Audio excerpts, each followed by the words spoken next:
Let's talk about Flowers for Algernon by Daniel Keyes.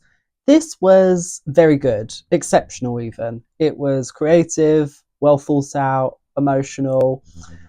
For whatever reason, I couldn't connect with it, and that's really preventing me from giving it 5 stars. I don't know, maybe you can help me out. Why don't I feel more about this? So this is the story of Charlie Gordon, a man with severe learning difficulties who has this really strong desire to be intelligent, to learn more, because he thinks that that's the secret to like making friends and going up in the world. But then it's sort of like a grass is greener situation. They do this operation on him so that he does have this increased capacity for learning, and he becomes a genius through it, but then realizes that people have always laughed at him for his learning difficulties, and he sort of loses that like lovable side of him that made people sort of naturally friendly towards him. And then it has like more of a tragic end, but I don't know, I was never really that upset by it. And I don't necessarily know why. Maybe I've read too many things that were similar. I just think it could have been a bit more three-dimensional. A lot of it kind of felt a bit expected, but I'll go into it. It felt a bit like the writer wanted to have his cake and eat it too, because it's mentioned in passing that Charlie has phenylketonuria, which is like this medical condition that does, yes, cause severe learning difficulties. But it does have lots of other like signs and symptoms that the story didn't seem to explore at all. Like often they can have like microcephaly, or they can have like this very distinct it's described as like a mousy smell, which might be why he thought of that condition, because there's also a mouse that's quite prominent in this called Algernon. But I felt that could have been explored more. It felt like he picked a random condition that would give you extreme learning difficulties, but didn't really go into the condition so that it was generalizable enough to all people with learning difficulties.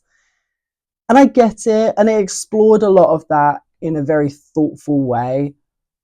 But there were details that I would have liked just to really get into the personal affliction of it, because then it just felt a bit generic, at least to me. It has a similar issue to why I don't care for lessons in chemistry, because it's set in that time period of like the late 50s, early 60s, where there's so much bigotry, but it's in that very overly cartoonish, everyone seems like a terrible person.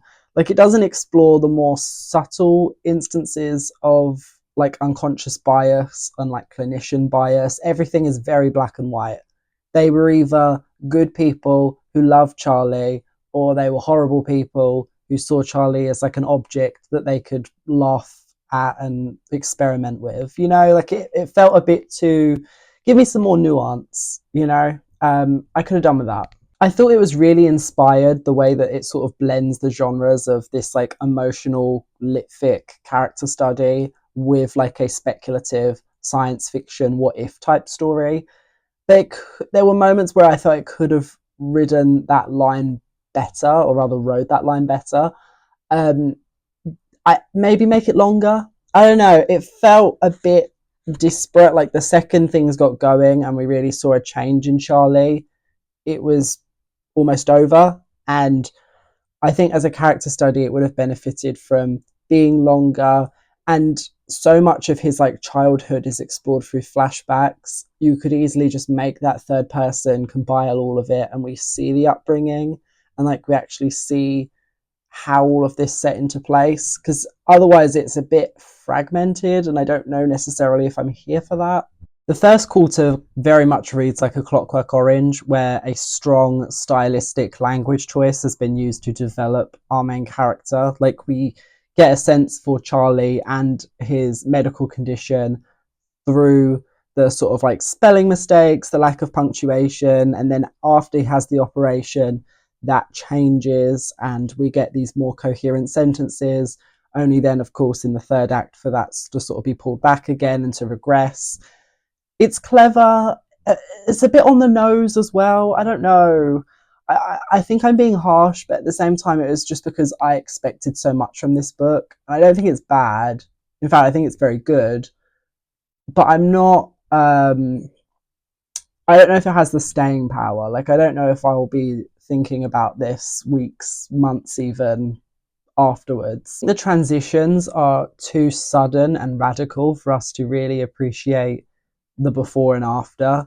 Whereas when I compare, so a lot of this book is about like the cruelty of medical scientists and how the participants in a study are quickly denigrated to like objects, and that was all really effective and interesting.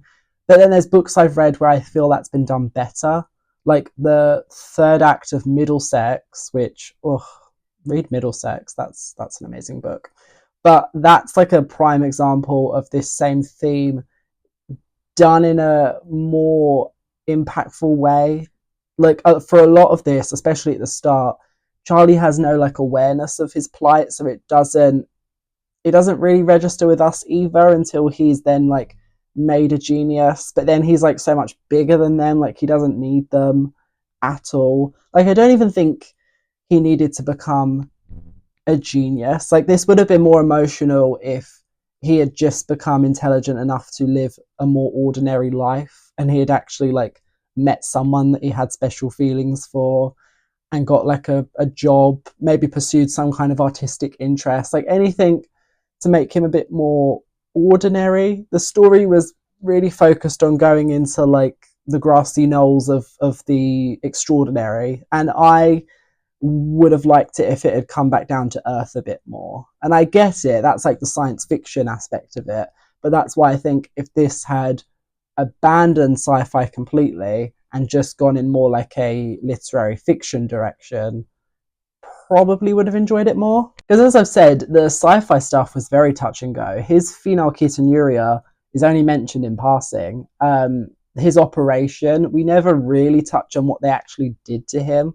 Like, there's a medical conference where the doctor is kind of explaining like the pathophysiology of PKU, which, sure, but what did you actually do to him in the operation? What is different about his brain now that makes him learn more? I just felt like for a science fiction, there were details that were owed to us that were never delivered. And it frustrated me because it got to a point where I was like, this isn't really sci fi. It's more like literary fiction with this extraordinary twist to it. Yeah, I don't know. So would I recommend this? Absolutely. It's an incredible book. I would give it like a very high 4. It's amazing, but it's amazing in a very predictable, expected kind of way. Like, I wasn't floored by it. I don't think it will have much staying power in my mind. Maybe if you have more personal connection to it, like if you're someone with learning difficulties or you're close to someone who is, maybe the ableism will feel a lot more, it will like evoke something more out of you. um I don't know.